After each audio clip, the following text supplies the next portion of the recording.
Sveicam Daugavpils Universitātes Daugavpils medicīnas koledžu. Koledžā īstenos 7 īsā cikla profesionālās augstākās izglītības studiju programmas. Ārstniecība, ārstnieciskā masāža, estētiskā kosmetoloģija, podoloģija, sociālā rehabilitācija un arodizglītības programmu mācības. Saules mūsu saules skolai!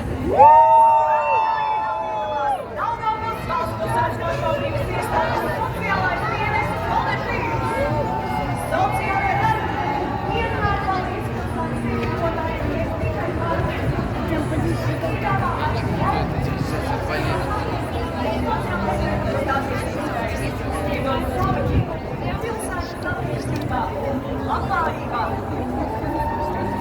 Sveicam invalīdu ar kustību traucējumiem biedrību Ilgas.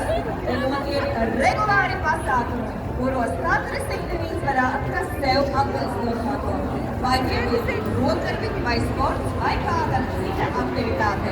Pagaidām svētki jāienāk Daugavpils pilsētas invalīdu biedrību. Tā apvieno cilvēkus ar invaliditāti, kuri ikdienas sastopas ar izaicinājumiem, bet neatsakās no saviem mērķiem. Cilvēki, kuri ikdienā pierāda, ka ierobežojums ļauj šķērsties cilvēcīgai dzīvei. Ar Daugavpilis cīnības regulārienā invalīdu sporta biedrības Solis Plus. Biedrības dalībnieki aktīvi piedalās dažādos sporta pasākumos gan Latvijā, gan Baltijas valstīs.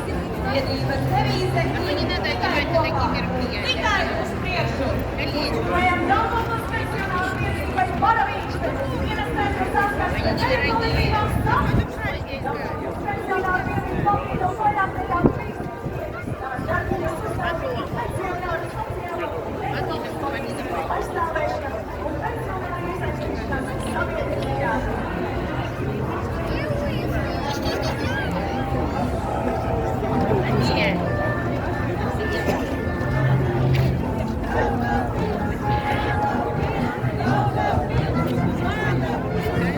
Daugavpils!